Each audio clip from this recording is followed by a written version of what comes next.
Bonjour à tous et bienvenue dans ce nouvel épisode de Nature Aventure Survie, le podcast. Nature. Aventure ? Survie. Deuxième partie de cet entretien avec Claude Sporen qui nous explique encore ce qu'il pourrait fabriquer avec des ressources végétales, animales ou minérales pour pallier aux 5 C de la survie. On avait déjà commencé à en parler, désormais on enchaîne sur le cordage. D'abord, nous allons finir par mourir de soif sur ce fichu rafio. Si ça continue, capitaine, nous serons bientôt au régime du docteur Bombard. Ouais. On me les a.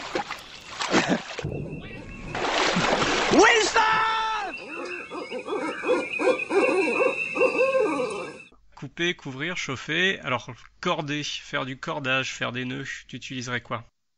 Alors, pour le cordage, le plus rapide, c'est quand même tout ce qui est peau, tendons et boyaux, donc à partir d'animaux. Par contre, là, c'est pas évident parce qu'il faut déjà soit trouver un animal mort et puis espérer qu'il est en bon état, ou alors le chasser. Donc, le plus facile, c'est ça, mais c'est pas le plus évident à trouver. Donc après, c'est tout ce qui est racines et écorce, quoi. Donc à partir de racines, on peut les utiliser presque directement. Donc le plus connu, c'est la racine d'épinette. Donc il suffit, donc ça pousse presque à ras du sol, quoi. Donc il n'y a pas vraiment besoin de creuser très profond. On peut en sortir de longueurs assez importantes, quoi. Et on va souvent le fendre en deux. Donc avec une racine, on a deux moyens de corder, quoi. Après, on n'abîme pas l'arbre avec. Donc forcément, faudra pas tout prendre, hein. Mais voilà, ça abîme pas l'arbre. Donc après vient tout ce qui est écorce. Pour les écorces, donc après forcément, on abîme un peu plus l'arbre. Donc on peut le prendre sur des branches ou alors sur le tronc. Donc après, il y a des moyens pour récupérer de l'écorce sur un tronc et que l'arbre, forcément, on l'abîme, mais il va pas crever, quoi. Donc il va pouvoir continuer à pousser très longtemps. Donc il y a pas mal de preuves des Amérindiens qui sont là, hein. Il y a des arbres qui ont 3, 400 ans, enfin un peu plus, quoi, mais qui sont vraiment vieux et qui ont encore les traces d'écorce qui ont été enlevées et qui sont toujours en vie, quoi.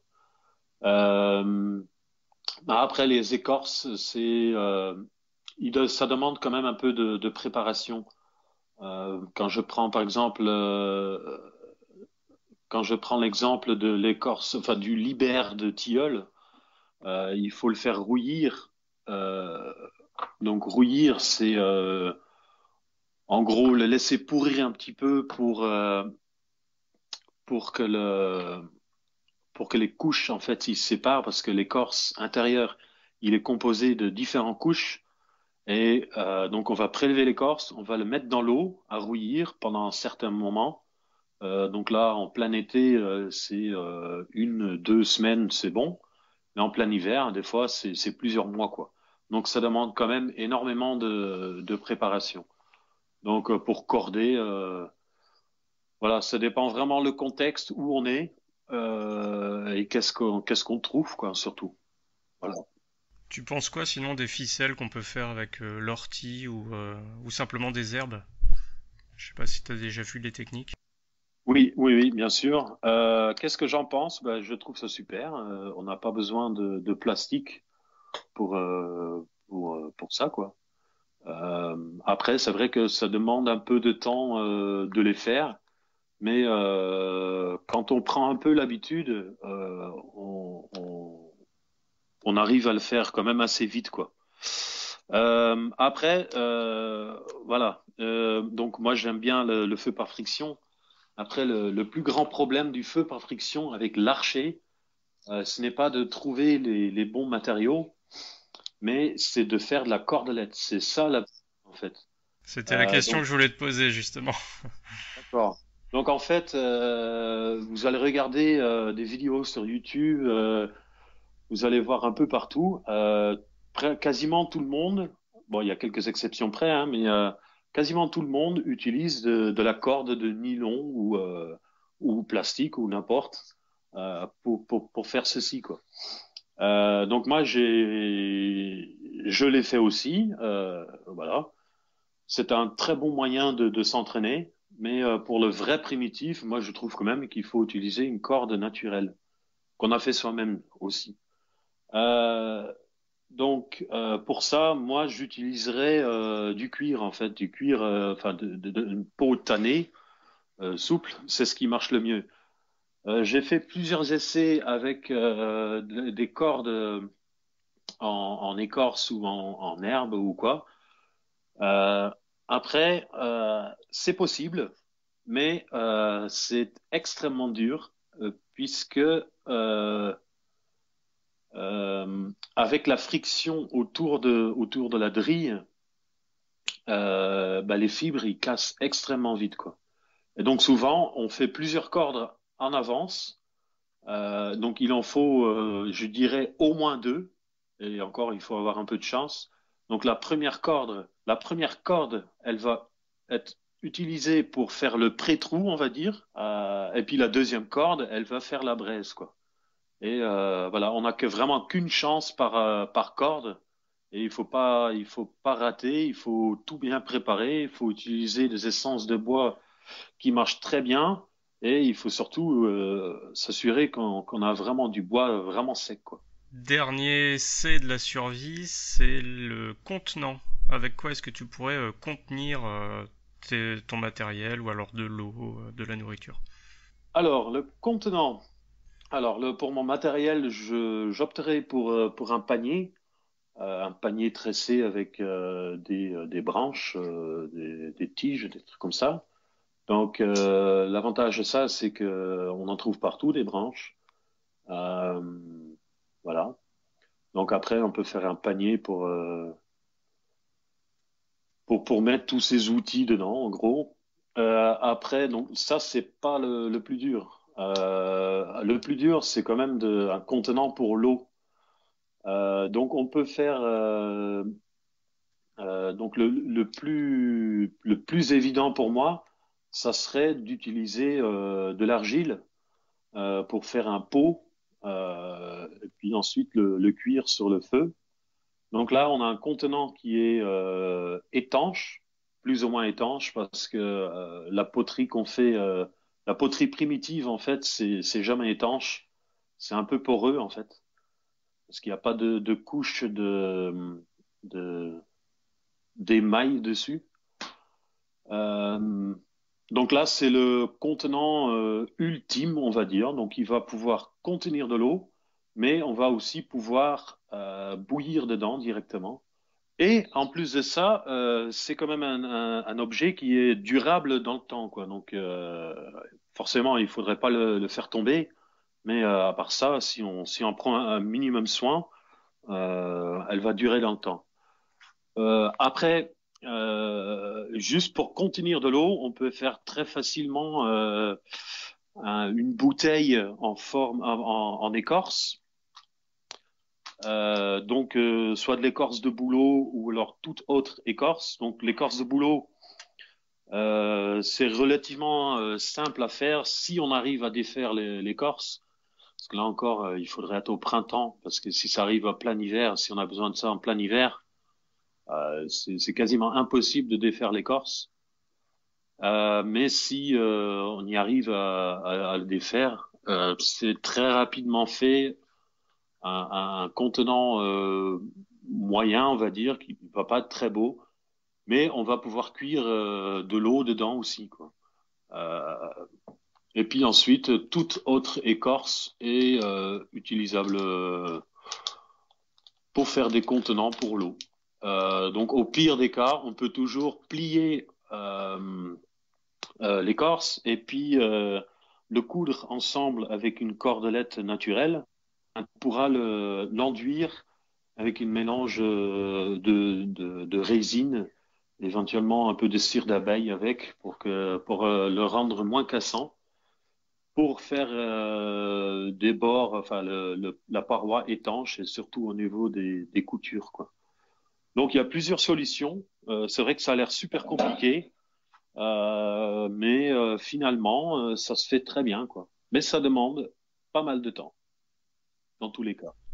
Ouais, puis réfléchir à ça, enfin, à la façon dont on peut pallier au 5C de la survie de façon naturelle, ça remet aussi un petit peu en place les idées qu'on peut avoir sur la survie ou le bushcraft, comme quoi on doit être suréquipé avec 36 couteaux, 46 moyens d'allumer le feu. Enfin, je trouve qu'il y a beaucoup de matériel qui circule sur le thème survie, bivouac, et bon, on a quand même moyen de bien s'en passer, quoi.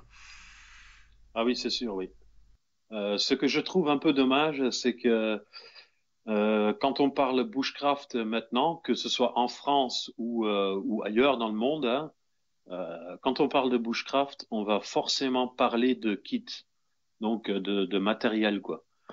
Alors que finalement, en gros, moi en ce moment, je suis en train de remplacer tout mon matériel que j'ai acheté par des éléments que j'ai fabriqués moi-même, quoi. Donc, des couteaux, bah, je les remplace par une lame en silex, par exemple. La hache, bah, je la remplace avec la hache en dolérite polie. Bah, les vêtements, je suis en train de tanner des peaux en ce moment. Donc, je vais faire également des vêtements. Bon, une bouteille d'eau, donc on en a parlé tout à l'heure, j'en ai oublié un. Donc, c'est la calebasse. La calebasse, c'est un fruit qui sèche complètement et qui se vide de l'intérieur. Et donc, du coup, ça nous laisse un espèce qui pousse en forme de bouteille en plus. Donc, ça nous laisse un contenant presque naturel. Voilà, on va pouvoir l'enduire de cire d'abeille ou de résine. Donc voilà, c'est ce qui remplace ma bouteille d'eau, par exemple. J'ai fait un panier de portage avec des branches et puis du cuir en forme de filet, on va dire. Donc voilà, en gros, moi je suis en train de remplacer un peu le tout. Alors, ça veut pas dire que je vais forcément tout utiliser à chaque fois, parce que c'est vrai que c'est pas évident d'utiliser un couteau en silex pour différentes tâches. Donc, pour aller plus vite, je triche, on va dire, et puis je vais quand même prendre mon couteau, mais j'essaye quand même de faire le plus possible primitivement, on va dire. Tu publies pas mal de vidéos où tu montres un petit peu tes activités, la façon dont tu peux fabriquer des objets. Sur ta page Facebook, on peut suivre également tes petites réalisations. Est-ce que il t'arrive de donner des cours en dehors de tes vidéos? Donc, moi je dirais oui et non. En fait, non, pas vraiment. Mais il y a quand même quelquefois il y a des copains qui viennent ou de la famille ou quoi. Ils ont vu mes vidéos et donc du coup je leur montre quand même comment faire, quoi. Euh, Après je dirais pas que ça s'appelle des cours ou quoi. Euh, mais en gros je le montre je montre ce que je sais faire, mais je donne pas vraiment des cours. Voilà, en gros, c'est ça. C'est de la transmission en fait. Oui, plus la transmission, plus parce qu'ils sont intéressés, quoi. Mais pas parce que ils veulent vraiment apprendre, quoi. C'est plus ça, quoi. Sinon, bah, à part tes vidéos, on a pu voir un article dans Bushcraft Attitude Magazine, magazine spécialiste du bushcraft en France. Donc c'était un panier en écorce de châtaignier, c'est ça, si je me souviens bien? C'est ça, oui. Alors comment ça t'est venu cette idée et cet article? Alors en fait, j'avais contacté Florian parce que j'avais acheté, donc j'ai su par hasard que ce magazine existait, donc je me suis abonné dès le début en fait. Donc j'ai bien aimé tout ça. Et puis à cette époque-là, j'étais à fond dans les filets, pour faire des filets soi-même. Et donc j'avais proposé à Florian, bah tiens, je voudrais bien écrire un article pour toi sur les filets parce que voilà, c'était un truc que j'explorais à ce moment-là. Et finalement, j'ai jamais écrit, voilà, par manque de temps, voilà, pour différentes raisons. Et du coup, il avait vu que j'avais fait un autre panier en écorce. Et il m'a dit, ah tiens, ça c'est super intéressant, ça serait super intéressant que tu fasses un article là-dessus. Alors moi, j'étais pas très content de mon panier, c'était un truc vraiment vite fait, quoi. Et donc du coup, j'ai pensé à comment je pourrais faire mieux. Et du coup, ça m'a donné ce panier-là, en fait. Et donc, j'en suis très content, plutôt fier. Et en plus, c'est pas une technique qu'on voit souvent, en fait. Euh, la manière dont on obtient les lattes, en fait, je ne l'ai pas vu ailleurs sur le châtaignier, en fait. Donc normalement, le châtaignier, on peut faire des lattes, mais avec le bois. Donc là, c'est très connu. Donc ça s'appelle des éclisses de châtaignier. Euh, mais ça demande quand même beaucoup de pratique, le bon période pour le faire, et puis surtout, si on veut le faire bien, un peu de matériel pour pouvoir chauffer le bois, quoi.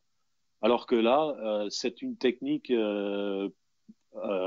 très simple qui peut être utilisée par tout le monde, quoi. Donc voilà, j'en suis assez content. Ouais.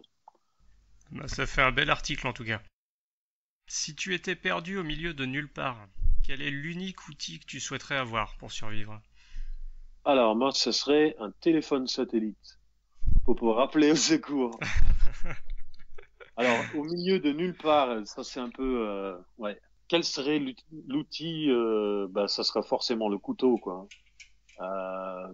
Avec un couteau, on peut faire pas mal de choses, et puis c'est quand même un outil euh, qui est très dur à refaire euh, dans la nature. Donc on peut faire des outils, enfin des couteaux en silex, c'est vrai, ou en os ou quoi, mais un vrai couteau en acier, il est quand même beaucoup plus résistant et on va pouvoir faire beaucoup plus de choses avec ça, quoi. Donc voilà, il y a pas de doute, ça serait le couteau. D'accord. Est-ce que tu as un livre à recommander pour découvrir la pratique du bushcraft ou juste un livre pour se faire plaisir, pour se cultiver? Donc oui, il y a un livre que j'adore, c'est L'art de la vie sauvage et gestes premiers de Kim Pache. Et puis il y a un autre auteur, mais qui que je me rappelle plus, C'est Bernard Bertrand, Bernard Bertrand. ouais, aux Euh, éditions de Terran. donc c'est un livre qui est très complet. Donc déjà premier, il est pas donné, il est relativement cher, mais je le recommande vraiment parce qu'il faut vraiment le coup. Donc c'est un livre assez complet sur le bushcraft, mais le bushcraft pur et dur, donc qui part un peu dans le primitif. Donc là, dans ce livre-là, Kim, il explique un peu comment faire de la cordelette, comment faire des paniers, comment faire du feu, comment faire un arc et ses flèches. Et tout est vraiment bien détaillé avec des preuves archéologiques, avec son avis à lui. Donc c'est vraiment un truc vraiment complet. Euh, donc même pour quelqu'un qui ne veut pas forcément faire ce qu'il y a dans le livre, je le recommande quand même parce que c'est vraiment bien écrit. Est-ce que tu aurais un conseil à donner à des débutants qui ont envie de se lancer dans le bushcraft? Mon conseil, ça serait de juste commencer, de pas trop réfléchir pour le moment.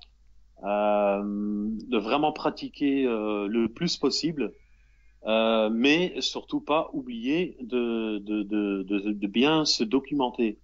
Donc moi personnellement, j'ai énormément de livres que je parcours de temps en temps et je trouve énormément de petits conseils de savoir dans les livres.